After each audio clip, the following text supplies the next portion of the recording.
La suite de BFM Story avec Ulysse Gosset. Bonsoir Ulysse. Nous recevons le porte-parole de l'ambassade de Russie en France, Alexander Makogonov. Bonsoir. Merci d'avoir accepté notre invitation. La mère d'Alexis Navalny, cet opposant russe mort en détention, appelle directement le président Poutine à lui remettre sans délai le corps de son fils. Pourquoi les autorités russes, pourquoi vous refusez de remettre le corps de Navalny à sa mère ? En ce moment, l'expertise médicale judiciaire est en cours. Donc tant que c'est en cours, le corps se trouve dans les mains des spécialistes qui font leur travail dans le cadre de l'enquête professionnelle sur ce cas. 14 jours, c'est ça ? Je ne sais pas qui a annoncé 14 jours. En tout cas, c'est cette information qui circule dans les médias occidentaux, mais en tout cas, cette enquête continue. Combien de temps, je ne peux pas vous le dire. Ça me dépasse complètement ce genre d'informations. En tout cas, c'est en cours. La France demande une enquête indépendante et approfondie sur les causes de cette mort. Est-ce que vous pourriez accepter justement une enquête indépendante internationale ? Mais nous savons très bien ce que veut dire cette formule, l'enquête indépendante, parce que si vous vous souvenez du début de cette histoire avec Navalny, avec son soi-disant empoisonnement avec Novichok, etc., c'est la Russie justement qui demandait l'enquête ouverte et participation dans cette enquête, parce que les capitales occidentales nous ont accusés tout de suite de l'empoisonnement de Navalny. Donc là, sans une moindre preuve, on attend toujours ces preuves-là. Donc là, on connaît très bien cette formule. Donc là, cette formule, c'est complètement discrédité.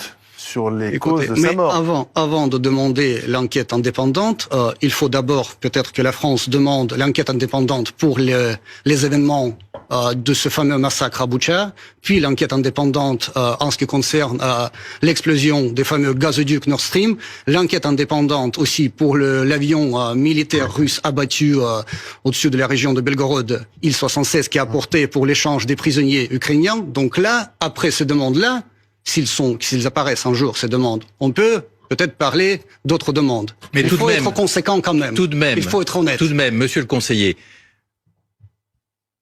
Navalny était l'opposant politique numéro 1, le personnage le plus célèbre de toute l'opposition russe. Il était en prison dans le Grand Nord.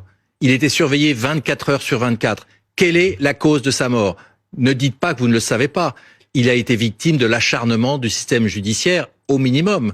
Est-ce que l'on peut dire aujourd'hui qu'il est la victime du régime russe, comme le disent Joe Biden l'américain, Emmanuel Macron le français ou le chancelier allemand Scholz ? Vous êtes en train de reproduire, répéter le narratif. Non, je vous pose la question. Le narratif je vous pose la question. Oui, je vous réponds là. Le narratif qui est injecté et qui circule dans l'espace. C'était bien le premier opposant politique. Politico-médiatique. C'était bien le premier opposant politique. C'est le premier opposant politique pour l'Occident qui a investi ce sens-là dans cette personne. Pour la Russie, c'est pas un opposant politique numéro 1, c'est un blogueur. Il est connu en tant que blogueur qui faisait des clips vidéo sur la chaîne YouTube. Il est connu par le public, par les utilisateurs d'internet. Mais il était candidat à la présidentielle, il était candidat à la mairie de Moscou, c'est pas un simple blogueur, c'est un opposant politique. Et il est mort au goulag. Mais en même temps, non, il n'est pas mort au goulag, il est mort dans la colonie pénitentiaire, mais quand même, il faut toujours pas oublier que c'est quelqu'un aussi qui est considéré par la justice russe en tant que criminel, parce que là, il a été jugé pour des crimes, pour des délits assez concrets. Donc là, c'est pas pour le fait qu'il ait été comme vous dites, un opposant numéro 1, qu'il a été jugé. C'est pas un prisonnier politique, lui. D'accord, mais la veuve d'Alexis Navalny accuse directement les autorités de cacher sa dépouille pour couvrir un meurtre. Elle utilise le terme de meurtre. Non, mais justement, c'est pour ça que les autorités russes s'en occupent. L'enquête est en cours pour justement faire la lumière sur les circonstances de sa mort, surtout sur les raisons de sa mort. Parce que toute cette histoire de Navalny, depuis le début, ça pue. Parce que là, il faut toujours se demander à qui profite le crime. Aux autorités russes, à la veille des élections, pour se faire discréditer, pour provoquer une nouvelle vague de la russophobie, pour provoquer tous les foudres de critiques de la part de toutes les capitales occidentales, ou quand même pour ceux qui veulent encore continuer plutôt cette hystérie anti-russe, provoquer une nouvelle vague de la russophobie, utiliser et instrumentaliser ces situations contre la Russie. D'accord. Voilà, donc vous êtes en train de nous dire que ça n'arrange pas les affaires russes, la mort de Navalny. Ça n'a aucun sens pour les autorités russes d'avoir... Mais alors pourquoi ne pas l'avoir protégé davantage ? Pourquoi l'avoir envoyé dans une colonie pénitentiaire au fin fond de la Russie ? Mais si pour vous c'était effectivement un prisonnier important, il fallait surtout pas donner des arguments contre vos adversaires, pourquoi ne l'avoir pas protégé davantage ? Le contraire.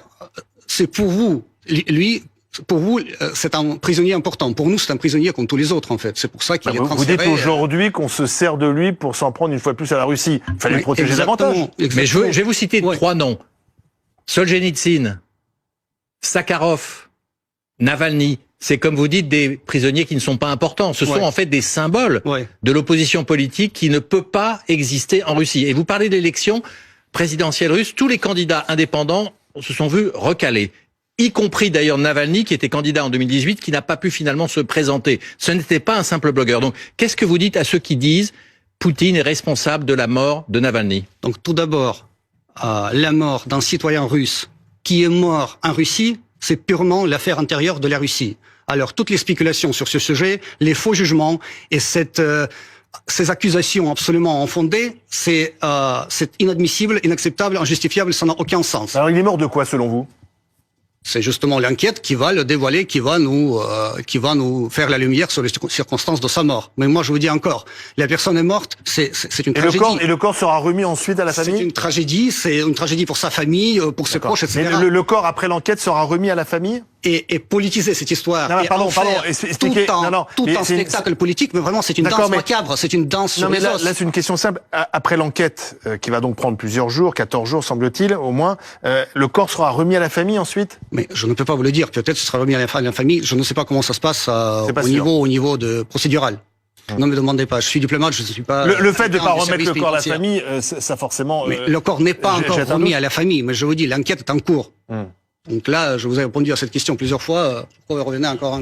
Vous avez sans doute vu les mots du président de la République, Emmanuel Macron, qui a dit « On envoie les esprits libres au goulag et on les y condamne à mort ».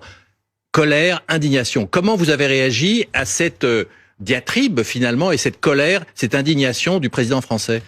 Vous savez, vous ici, vous regardez trop loin. Vous pensez à la Russie, vous préoccupez trop de ce qui se passe. Non, mais je vous parle de ce qu'a dit Monsieur Macron. Et moi, je veux attirer votre attention à un esprit libre qui est en détention depuis très longtemps et qui souffre en ces détentions. Et c'est pas trop loin d'ici, en fait. C'est un certain Julian Assange qui est en prison en Angleterre depuis 5 ans. En résidence surveillée, et lui, il est vivant. Il est vivant. Il est vivant. Exactement. Il est vivant. Il est vivant. Il n'est pas en prison. Il n'est pas en prison. Il est au seuil de la mort. Il est souffrant et sa femme, elle pleure.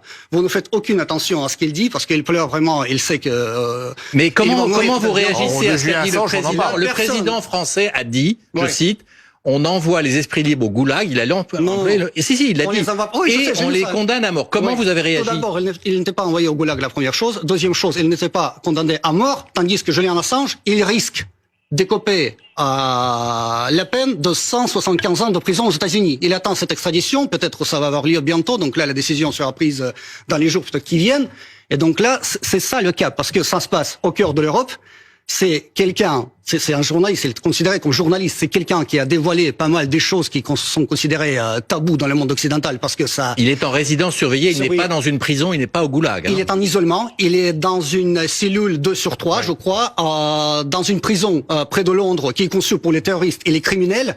Et là, il est au bout de souffle, donc là, il peut mourir à tout moment. La France réclame la libération de tous les prisonniers politiques. Demander la libération de Julian Assange, qui a demandé l'asile politique à la France, qui a été officiellement refusé. Et après, revenez vers nous pour demander quelque chose à propos de Navalny. C'est intéressant le parallèle que vous faites entre Navalny et Julian Assange. Oui, c'est intéressant ce parallèle. C'est-à-dire que c'est la même chose? Parce que ce sont deux prisonniers politiques? Non. Mais lorsque vous parlez des prisonniers politiques et lorsque vous collez les labels, c'est vous qui faites librement. D'accord, mais toujours. Vous faites la comparaison entre Navalny et Julian Assange. Donc pour vous, c'est quoi? Ce sont deux prisonniers politiques? Pensez toujours, tout d'abord, que vous êtes hypocrite de votre hypocrisie, parce que parlant des uns, vous ne parlez pas des autres, en essayant de voir une paille dans l'œil des Russes. On parle de Julian Assange dans la presse française. On en parle tous les jours dans la presse française. L'asile pour Julian Assange a été refusé par les Français officiellement. Il y a un détenu en Russie dont la vie est aujourd'hui menacée. Il s'appelle Vladimir Kara-Murza. Et la France demande qu'on s'occupe de lui pour qu'il ne meure pas en prison. Est-ce que vous êtes attentif à son sort? Est-ce qu'il va lui aussi mourir en prison comme Navalny, ou est-ce qu'il va être maintenu en vie? Il faut demander à, je ne sais pas, à des proches de Kara-Murza qui sont en communication avec lui. Mais non, je demande au système judiciaire russe, je vous demande à vous, diplomate de la Russie. Mais écoutez, il est en prison, moi, pour son état de santé, je suis pas au courant. Mais là, l'état de santé de M. Assange, qui est pas loin d'ici quand même, là, ça doit vous préoccuper, parce que c'est votre collègue, en principe. C'est un journaliste qui a dévoilé certains secrets, et qui, maintenant, risque 75 ans de prison dire la vérité sur certaines choses. Il y a des manifestations qui sont organisées pour Julian Assange dans les pays occidentaux. Les gens ne sont pas arrêtés. En revanche, quand on manifeste en Russie pour Navalny, on est arrêté. Pourquoi ces arrestations de Russes qui déposent simplement des fleurs en hommage à Navalny? Donc, tout d'abord, en quoi sont-ils gênants finalement? Tout d'abord, les gens qui déposent des fleurs, ils sont jamais arrêtés, ils déposent des fleurs, ils restent là devant les. Si, ils risquent 14 jours de prison et un jugement au tribunal. Et ils sont interpellés par la milice, on l'a vu. Ils ne risquent rien. Si ces gens-là participent à des manifestations non autorisées, bien sûr, ils risquent. Déposer des fleurs, c'est pas autorisé. Non, déposer des fleurs, c'est autorisé. Ils le font, ils sont tranquilles, aucun souci. Donc là, la police surveille, mais personne. Mais de quoi a peur la police russe quand elle voit des gens qui déposent des gerbes de fleurs en souvenir de Navalny? De quoi a peur la police russe n'a peur de rien parce que ces gens, ils déposent les fleurs librement. Personne ne les empêche de le faire. Si ces gens-là participent à des manifestations non autorisées, je le répète. Donc là, c'est déjà un autre mécanisme qui s'enclenche parce que on est libre de manifester en Russie. On est libre de manifester en Russie. Mais bon, en fait, c'est la même législation comme dans les pays démocratiques. Alors si c'est autorisé, les gens sont libres à manifester. Si c'est non autorisé, en France, c'est pareil. Et pourquoi il n'y a pas d'opposant à Vladimir Poutine, reconnu comme tel, qui puisse se présenter à l'élection qui a lieu le mois prochain? Mais bon, vous parlez peut-être de M. Nadiejdine qui s'est vu il y a pas longtemps. Et lui et d'autres. Mais bon, si aucun opposant ne peut se présenter, pourquoi? Bon, s'ils peuvent pas se présenter, c'est leur problème. Ben non, c'est le problème des autorités. C'est le système qui décide qu'ils ne peuvent pas se représenter. La loi est la même pour tous. Donc là, il faut recueillir un certain nombre de signatures. Alors, il ne faut pas avoir des irrégularités dans ces signatures. Si tout va bien, vous êtes enregistré. Il n'y a aucun souci. Et du coup, personne n'est enregistré. Non, mais il y a déjà 4 candidats officiellement enregistrés, donc là, ils vont participer à la course présidentielle. Pour revenir à l'affaire Navalny, on a appris que les États-Unis vont annoncer une série de sanctions majeures, c'est le terme employé par Washington, contre Moscou, à la suite donc de la mort en prison de Navalny, des annonces qui seront faites vendredi. Vous craignez ces sanctions et quelle sera la réponse russe? Mais au niveau des sanctions, la Russie a déjà battu tous les records après 12 30 de sanctions de la part de l'Union européenne. Il y a le 3e qui se prépare. Nous faisons face à à 18 000 sanctions personnelles ou institutionnelles. Donc encore une salve de sanctions. Je ne sais pas si ça va changer grand-chose. Une question quand même à nouveau sur la France. Emmanuel Macron accuse aujourd'hui ouvertement la Russie de Vladimir Poutine de déstabiliser le monde et d'être finalement un facteur d'instabilité et pourquoi pas plus. Et notamment avec des attaques, des attaques cyber très importantes qui ont été recensées, notamment par ce système qui est appelé Portal Combat de portail, avec des sites russes qui répandent des rumeurs, des fake news, etc. Qu'est-ce que vous dites quand vous voyez que le président français accuse Poutine de déstabiliser le monde? Ça veut dire que nos relations sont au plus bas. Comment vous qualifiez les relations entre Paris et Moscou? Écoutez, mais accuser la Russie aujourd'hui de tous les maux du monde, c'est la mode, c'est une tendance, c'est très trendy, je dirais. Vous voyez, tout le monde accuse la Russie, voilà, de tout. Et là, ça se passe bien. Bon, voilà, il y a rien d'original ici. Il y a rien de nouveau. Mais on est proche de la rupture ou pas? De quelle rupture? On est déjà, tout est déjà rompu. Tout ce qui est possible. Mais ça va même plus loin, puisque visiblement il y a eu des rumeurs qui circulaient en Russie, qui faisaient croire que Emmanuel Macron avait reporté son voyage en Ukraine parce qu'il y avait un risque d'assassinat, un projet d'attentat. Oui. Et ça, c'est la Russie qui fait circuler ces fausses rumeurs? Non, c'était un fake news, un simple fake news qui circulait sur les réseaux sociaux. Sur des sites russes? Dans les chaînes Telegram? Sur des chaînes russes? Inspirées depuis la Russie? Relayé par Medvedev, l'ancien Premier ministre, l'ancien président Medvedev. Ce fameux clip là, Mais ça a été relayé par l'ancien président Medvedev. Bon, c'était relayé par tout le monde. Arrêtez là, l'espace Internet, c'est un espace libre où tout circule en une seconde. Vous pouvez envoyer tout ce que vous voulez. Mais est-ce qu'on peut encore se parler entre Paris et Moscou? Est-ce qu'on peut encore se parler ou pas? Mais vous pouvez imaginer dans quel contexte de nos relations nous vivons. Donc là, la France, par rapport à la Russie, se base sur une formule très simple, claire et nette. La Russie ne peut ni doit gagner. Donc ça veut dire que la Russie doit perdre.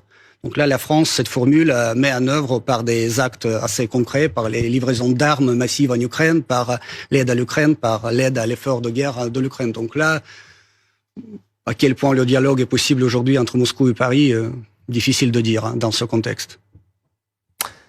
Est-ce que vous pensez que quand l'ambassadeur de Russie est convoqué au Quai d'Orsay. C'est un degré de plus franchi dans la dégradation de ces relations. Et comment ça va se passer? Est-ce que ça compromet en particulier tout dialogue concernant la situation en Ukraine? Non, mais les convocations des ambassadeurs au ministère des Affaires étrangères, c'est en quelque sorte une routine diplomatique. Donc s'il y a un événement et s'il y a quelque chose à exprimer sur tel ou tel sujet, l'ambassadeur est convoqué. Donc là, il n'y a rien d'extraordinaire. Une pratique normale, mais bon, pas trop normale, mais en principe, oui, la routine. Merci. Une dernière question un peu plus personnelle. Vous êtes libre de dire ce que vous pensez? Mais en principe, oui, c'est ce que je vous dis, ça vient du cœur en principe. Ça coïncide avec la position officielle de mon pays, parce que étant russe, moi quand même, je sais de quoi je parle, parce que c'est pas la question même de connaissance, c'est la question de comment tu le sens. Et donc là, quand je défends quelque chose, je sais que je défends la vérité. Ou parfois la dictature. Lise Gosset a décidé d'insérer son petit grand... Non, mais il y a deux sortes de vérités. Il y a la vôtre et la vérité réelle. Il y a des Russes qui, après la mort de Navalny, ont dit « je ne peux plus respirer ». Lise Gosset, mais bon, on a tué la démocratie. Vous savez, les gens qui ne peuvent plus respirer, ils doivent s'adresser aux médecins plutôt. Merci Alexander Makogonov d'avoir été notre invité ce soir.